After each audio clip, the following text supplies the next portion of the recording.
world has awakened to the need to focus on women's advancement as companies with more gender-balanced leadership are more likely to outpace their peers. Hello, I'm Chester Elton, and with me is my dear friend and co-author, Adrian Gostick. Well, thanks, Jess. Yeah, today just 10% of Fortune 500 CEOs are women, and less than 30% of senior leaders. Well, how can women ascend to the highest levels of leadership? Today, we talk with a CEO about that. As always, we hope the time you spend with us will help reduce the stigma of anxiety at work and in your personal life.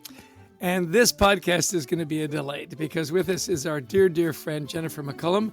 Jennifer is a CEO of Linkage, a SHRM company, and the author of the new book, In Her Own Voice, A Woman's Rise to CEO. Jennifer is a fellow member of Marshall Goldsmith's 100 Coaches and is a powerful voice on inclusion for leaders and organizations. And I've known Jennifer for a while, and let me tell you, as great as her book is, she's even a more delightful and great person.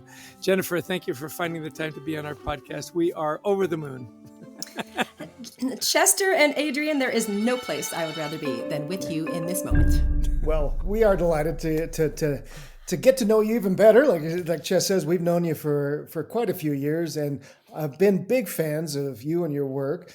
So let's start with why on this issue that we're talking about. Why are there so few women at the highest levels of leadership? It goes back generations, and for women and other underrepresented populations, we simply haven't had the same opportunity. And whether it's the way we were raised, what we saw in our corporations, in our communities, in our spiritual environments, the path to leadership for women is just different, and it's harder. I thought it was important to tell that story because, frankly, we at Linkage have been working on this issue. We call it a leadership crisis, a business crisis. We've been working on it for 25 years. Wow. In your book, you talked about COVID, that it hit women leaders like a tsunami. Quite the graphic description there. I said, destroying the progress that women have made over the last few decades. Why did it hit women so much harder? And explain that. Now, how do we get back to that more positive place for women in leadership? I like to say there was the downside of COVID, that tsunami, but there was also this upside of COVID with this awareness. So let's start at the downside first.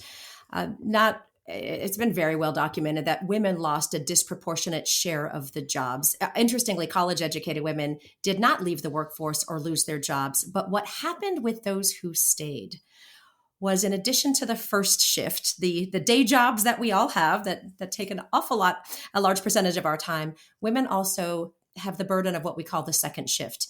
The disproportionate, up to 3 hours per day, it spiked during COVID more than men, of the home care, the child care, the elder care. But what also happened during COVID was the third shift. And the third shift was the office care. Again, the lion's share or lioness's share, as I say, responsibility for the prioritization, the work-life balance, the dealing with burnout for the staff. And as Black Lives Matter and the social injustice spiked in 2020, it was also the share of the DEI work, the sponsorship work. So that was the downside. I'll talk about the upside in a moment. Any thoughts before I do? No, jump in. Tell us the good now. I'm learning on these podcasts, it's good to pause to allow our host to jump in. No worries. Okay, so here is the upside. The upside is it created this awareness, this awakening of what women face, and frankly have always faced, but it was a little bit more of a secret. We weren't so comfortable talking about our children, talking about our lives outside of work, talking about the burden that was leading to the burnout even before COVID. And so with the tsunami also came, on Zoom rooms, this kind of awareness and equity of all of us in boxes, maybe not looking our best, maybe not being our best, but seeing what women were facing differently than men. I just want to jump in really quick before we move on here. This idea, too, of the additional burden and awareness. Was it the fact that people were looking into your home and they could see the chaos behind the camera, as well as that missing element when people came back to work saying, hey, Jennifer was the one that really kind of took care of the work-life balance. She was the one that made sure that we were sensitive to underrepresented and so on. Did I get that right? So definitely the awareness of, oh gosh, and frankly for all of us, and I want to make sure that men are acknowledged too, that there is a real life outside of who we were or who we are when we go into our office. Women, more so than men, have spent their entire careers assimilating or conforming or trying to fit in to the leadership majority, and I don't think we should hide it. It is 70+% men and largely white men. And we've spent a lot of years trying to dress and talk and executive presence and confidence and trying to assimilate into that majority. What happened during COVID was that all of that was stripped away actually very quickly. And women realized, wait a minute, I can do my jobs in this virtual environment, now hybrid environment. I can do it differently. But in some ways, their ambition has now skyrocketed because we see a different path forward. When we returned back to the office, and again, this is a wildly debated topic right now with CEOs about what is forced and what is not forced. But what we know to be true is that women rate flexibility in how they work, when they work, where they work more highly than men. It is the single highest rated consideration when staying with a job or moving toward a job in this post-COVID era. That's interesting. Yeah, and it also leads me to I wanted to talk about, as I was going through the book, there was you spend a good chunk of the book about overcoming hurdles, which is very practical. It's great that you dig right in. And one, I think it's the first one too, that you talk about is quieting the voice of judgment, that inner critic. Certainly not unique to women, but something that you say women are facing a lot. So walk us through the idea, explain the idea, then how we do maybe overcome this. And I love that you raised that, Adrian, in the context of a podcast called Anxiety at Work, because that inner critic, and we all have it. So just quickly, it's that voice of judgment. It's that critical voice that demeans us when it's pointed at ourselves, but it also can be critical and judgmental of others when it's pointed out. And that voice of our head really talks to us throughout the course of the day. The question is, how loud is it? And we know that it's louder for women. And does it prevent you from taking action, from pursuing your dreams? And we know for sure that it does so for women more so than men. Now, I'll give you a very quick example because I think it's good to illustrate what that voice sounds like. And it often for women specifically, it sounds like, you're not good enough or worthy. You're not ready. You shouldn't. Ask that question in a meeting, ask for that bonus raise or promotion. So that voice in our head can prevent us from taking action to fulfill our dreams in our careers or in our lives. And my voice was very loud when it's usually spikes when you're afraid or you're uncomfortable. Whether for me, it was my first time CEO role or more recently writing a book, my inner critic spikes. So how do you get over it? But first, let me pause. Is there anything that you'd like to add about the inner critic? We've talked a lot about this, that inner voice. Make your inner voice your best friend. And it was so funny. I was just having a conversation with my wonderful wife, Heidi, last night. We were talking about our inner voices. And she said, you're often very critical of yourself. And I said, well, my inner voice is you. I was kidding, of course. And you should have seen her face like, oh my gosh, you've got to be kidding me. And I said, yes, I am. It is so important. I thought the point that you made about the inner voice and then when it projects outward as well, I hadn't thought of that before, that our inner voice that's critical of us can often be turned outward to the people that we work with and the people around us, our family, our friends, our coworkers. That's really an interesting concept. I hadn't thought of that before. Thank you. Yeah. And in the book, we talk about one up and one down. So when that inner critic is pointed at you, you are one down on yourself. Right. But when it's pointed outward and you are kind of the holier than thou, and it might sound like, he should know that by now, or what was she thinking? Right. Or I'm dreading this meeting. And so when you use the word should pointed at yourself or others, that's usually a trigger. Here's the trick. What you think and feel what that inner voice is saying to you inside is driving what you say and do. So we think that we're being very stealth by keeping our inner voice inside of us. But if it's pointed outward at others, it will surely impact your relationships and probably your reputation and your brand as well. So how do you turn that around? How do you change the narrative? What have you seen? So we have a 4-step approach, and the trick is to go through the cycle ever faster, right? And minimize that time. So the first is to become aware. Oftentimes we move through life, very unaware of the inner critic. So it's helpful, Chester. I'm not sure you actually named your inner voice Heidi, but it's good. I wouldn't do that. Step 1, don't make your inner voice your spouse. Yeah. Okay. Got it. So sometimes you can become aware yourself. Sometimes it's helpful to have that shown to you by others who care about you. So in the case of my inner critic around putting my hat in the ring for the CEO job, it was 2 men in my life I really cared about. They were peers of mine who said, Jennifer, why are you saying things to yourself? And my inner critic was saying, I'm not ready. I need to be properly groomed. I haven't run the P&L down to the net income line, blah, blah, blah. You're not worth it. You're not. And why do we think we can do it, but you don't? And so they helped me become aware that my inner critic was paralyzing me from really fulfilling my dream job over these last 5 years. So become aware. Second is to pause. So once you become aware, to stop and start to reflect. And that third piece is to become compassionate with yourself or compassionate with others. In my example of the CEO story, my inner critic was also telling me that I couldn't be the kind of mom I wanted to be with this big job. And so to find that compassion, one, maybe it's that I'm just afraid of stepping into the role of a CEO because of the unknown. Maybe I'm afraid that my kids who were at pretty formative ages in elementary, middle, and high school I would miss out. So once I could become compassionate, then I could become curious. And I could talk to my family and my kids about my fears and say, this is what this inner voice is telling me. Is it well-founded? I mean, I was the type of mom I wanted to be as GMs and publicly traded companies of business units. Is this going to be that different? And so that cycle, if I can shorten the cycle from weeks to days to minutes or seconds, then I can quiet the inner critic. We never silence it.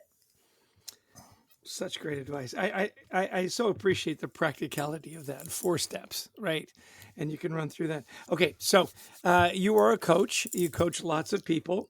You've coached young people as well and mentored young people. So what advice would you have for women that are going through kind of what you're going through? And especially for younger women in the workplace to help them overcome and make that pathway forward a little easier. What do you tell them? I think I'll put it in the context of what our data and research shows are the 3 highest hurdles for women. Now, the inner critic and the 7 hurdles are well documented in the book. We don't have time for all of them. So I'm going to hone in on just 3 very quickly. And if we have time, I'll pause between each one. So 1 minute each. The very highest hurdle that women face is what we call proving your value. Another way of saying it is over-rowing the boat. And women, by and large, have this tendency to put their head down, take on more and more and more, say yes to a lot of things, whether it's at work or home or in the community, and then fall into the perfectionist trap of trying to do it all really well. And the hope, of course, is that over time, people will notice and they will get X. The money, the job, the title, the promotion, the resources, the flexibility, the help. That rarely ever happens. And so I really encourage women to overcome the second hurdle I'll talk about, which is clarity, to get really clear about what your aspirations are and then say yes to the things that align to those aspirations. And it's okay to say no to the things that don't. I often say no is a complete sentence. Yeah. It is so interesting that you bring this up about they know who I am, they'll see my work, and I'll be rewarded. And to your point, it rarely ever happens. I had a dear friend in an organization we worked with before, and the guy was great. He was a great mentor for me. I was in sales. He was my sales manager. As opportunities would come, I'd say, hey, you're going to pitch that, right? And he'd say, well, no, they know who I am. They know I'm here. And I went, you're a knucklehead. They got a million things on their plate. They don't sit back and say, hey, I wonder what Jack's doing or Jake or Susan, or they're worried about their stuff. You've got to jump right. in. Some of the best advice my dad ever gave me in a job interview is he said, I want you to remember three things, Chester. I want you to ask for the job. I want you to remember to ask for the job. And I want you to never forget to ask for the job, you know? And I remember interviewing for a job in college, and I asked for the job like 20 times. And at the end of the interview, I said, what's the one thing you're going to remember about this interview with me? And she says, that you really want this job? I said, exactly. And I got the job, you know? So I think that advice alone in telling people, look, you are worthy, you are good enough, you've got a great resume, put your head in the ring. And if you get it, great. And then if you don't get it, you have no regrets. Are you finding that that's a big issue with women in particular? The regret piece that I should have pitched, I should have been more forceful, and I wasn't. So I love that you teed this right up. The third highest hurdle is making the ask. And oftentimes when I say to women, well, what is it that you really want? Again, is it the job, or is it the flexibility, resources, money? Oftentimes they will say, well, I can't ask for that. Well, why not? You know, it wouldn't play well with the person I'm asking, or I'm not sure I deserve that much. And I think it's a very well documented fact that has actually, in fact, led to the pay inequity in our country, which is very, very severe. So I spend a lot of time saying, well, wait a minute. It's important, like, how you make the ask. And so we write in the book about how you actually gather the data, you make the business case, you choose the right forum to make the ask. I tell a story about how my daughter made a very important ask for her college internship over Slack and thought with a thumbs up emoji she was all good, and she wasn't good. She actually was denied that ask, but she just used the wrong forum. So we it's important to how you do it. But what's even more important is that you do it again and again and again, because then you build the muscle. Right. That's great. That's great advice, Jennifer. Hey, how do people learn more about your work? I can see them wanting to find out more about you. Where would you send them? I am really good on LinkedIn. So go to Jennifer Shear McCollum on LinkedIn and find me, and then start a conversation. If you want to know more broadly about Linkage's work, you can go to shrm.org, shrm.org/in her own voice. And you can buy the book on Amazon, Barnes & Noble, or your favorite bookstore or airport. That's right. And if they haven't been seeing, if our listeners haven't been seeing In Her Own Voice everywhere, you're missing, you're living under a rock. So you've done great in your marketing, getting it out there. So I'm curious. Okay, you've done a lot of research here. You knew that there was a big issue here with women rising in the workplace to leadership positions. But what surprised you in the research? Not just the stats we've shared, but is there something else that you didn't expect to find when you began an in-depth study of women in business? So like I said, Adrian, we've been tracking this over 25 years. So what we're always looking for with our data scientist is what are the trends and what is changing. So I think what surprised me the most was that in this COVID and post-COVID era, there were a couple of hurdles that weren't even the highest hurdles, but the way we were positioning them and the way to overcome them has shifted, and pretty dramatically. And I'll give you one specific example. And we've touched on it a little bit. It's called recognized confidence. And in the past, maybe 10, even 5 years ago, we would work with women to help build them up, build their confidence, help them overcome the imposter syndrome. It's so well documented that women tend to lose their confidence pre-middle school when compared to boys. And if they get it back at all, it's kind of in their mid-30s. And so we know it's a big gap. But what we have learned at Linkage is you cannot beat confidence into someone any more than you can beat imposter syndrome out of them. So we've really shifted our thinking to this idea of how do you ensure that your excellence is seen, that a light is shining on you. And this gets to the self-promotion piece, kind of make the pitch, Chester, like you just said. And if you're not comfortable self-promoting, surround yourself with people who will support you and lift you up and shine that light onto you until you believe it yourself. Isn't that interesting? As an author now, What's the one thing that you want all over your book? Endorsements, right? So, it's always better for somebody else to brag about you than you brag about yourself. And yet, the mentor for all three of us here on this podcast is Marshall Goldsmith. And what does Marshall always say? If Jennifer McCullum became incredibly famous and influential, would the world be a better place? And of course, the answer is a resounding yes. So good for you. Make the ask, promote. Okay, so we're coming close to our time here, and we're always interested in self-care. So what do you do to make sure that your confidence is there, that you feel good about asking? You and I were part of a Connect group with 100 coaches and got to know each other's stories pretty well. There were times in your career where, you were under a lot of pressure and stress and the crazy things that happened. So having gone through all that and where you are now, what are some of your self-help, self-care practices that resonate that you could share with our listeners? And I'm going to start right with what you said, Chester, that Connect group is one example. I have the Visionista group, the Wine Mama group. I have different support networks that I have surrounded myself with. And my spouse, of course, is one, and family, but for different needs and different reasons. And so that is my primary source of self-care is what is the help and support that I surround myself with when I need it. If I only have a few minutes, my self-care is just like I did with you all before we started, just some quiet, deep breathing. And if I have a little more time, it's exercise along with that. But I don't think anything matches the support groups that I surround myself with, much like the 100 coaches that lift me up. Yeah, I've got it. Yeah. And it's an amazing community. But I do want to mention that Jennifer has shared with me that in particularly stressful days when she goes out to hit a tennis ball, that is a great release. I've often gone to play tennis and say, I'm going to pretend that this tennis ball is the face of the person I'm really having trouble with. And it is very therapeutic just to smack that ball, isn't it? There's something about just for me being in nature. So I am just getting ready to head to Colorado for a week of family skiing. Wow.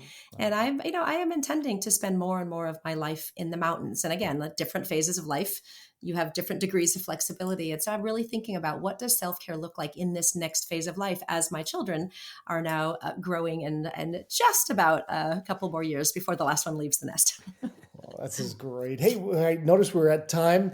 Give us a last takeaway. If you had a minute to say to women listening, when you think about what you've learned, anxiety with their rise, what last thought would you give people? There's nothing more important than clarity on your aspirations, on your dreams. When I ask women to paint a picture of what success looks like, most often they will say, I don't have time. I've never thought about it. What if I put it out there and don't get it? Isn't that worse? And what I would like to leave with for all of us, whether it's the individual, the team, or the organizational level, clarifying your aspirations allows the universe to conspire and help. What a great closing thought. That is so profound and simple, but profound. And so few people do this. Thanks, Jennifer. This has been just amazing. We've learned from you as always and loved having you on the podcast today.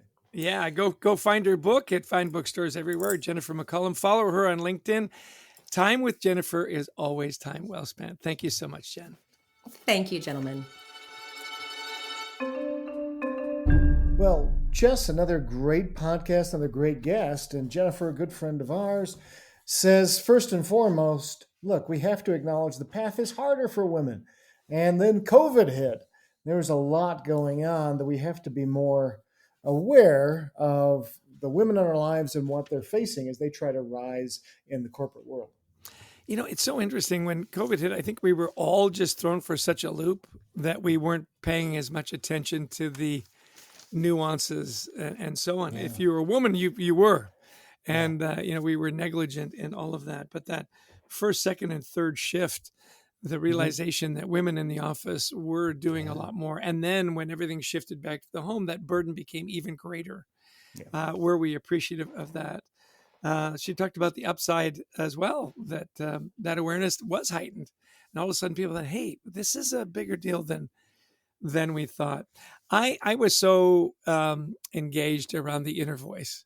Yeah. I thought, you know, I've done a lot of thinking about that. You and I've talked a lot about that. I'd never talked about how that inner voice impacted your outward, um, you know, your attitude and the way you interact with people and so on. Yeah. That inside out voice, um, that what you think about drives what you say and what you do. Now, I've often thought of that, but I haven't thought about that negative voice being such a strong driver. So I so appreciated her coaching me up on that. Yeah, no, it's great. And what is that inner voice telling us? You're not good enough, you're not ready, you shouldn't. And so what do we do to turn that around? I like the 4 steps. First off, be aware. This is happening. It's okay. Our inner voice is there. We're not going to shut it off, but we can turn it down. You pause and reflect. You're more compassionate with yourself, or if there's others involved, and you're more curious. Talking about your fears. You can't just, it's very easy to say, well, I'm just going to turn the narrative into a positive. I'm ready. That's easier said than done sometimes. But what we can be is compassionate and curious and see how we can move forward. So I thought that was just terrific. Yeah, I didn't realize, in all her research and all her data, and she's very data driven and a great researcher, right? Is this idea how quickly women lose their confidence, that it starts in middle school or pre-middle school, she said, and you don't get it back until your 30s. That, wow, that's a long time to be feeling diminished and not ready and so on. And we hear that with men. Men will apply for a job even if they're only 20% qualified, where women won't apply if they're 80% qualified. Yeah, or 120% qualified, overqualified. Yeah. Just ask, what the heck, we're such knuckleheads. I appreciated her support networks, when she says how I take care of myself. She's in all these different networks, whether it's the 100 Coaches support group or Connect group and the Wine Mamas and her tennis group and on and on. And then, of course, communing with nature. We've heard that so many times, taking time to just go to the mountains, go skiing, and go for a hike, go for a swim, whatever it might be. I'm a big fan of that spiritual connection. I saw this is probably the heart of what she talked about, the 3 highest hurdles for women right now. First off, proving your value over and over. And as she says, then just hoping somebody notices. Right. And I deal with this in the coaching. I'm coaching somebody right now who doesn't brag on themselves. That's as I'm hearing in the 360s. Nobody else is going to brag on for you. I loved your story of, your boss who says, they know who I am. No, right. They're worried about their own stuff. So prove your own value, but then brag on it. Secondly, be clear about your aspirations. What a important concept. And finally, as you said too, make the ask. Yeah. Clarity. That came out time and time again. And I'm sure that's, and she said, that's the one takeaway I want you to have. Be clear about your aspirations and then go for it.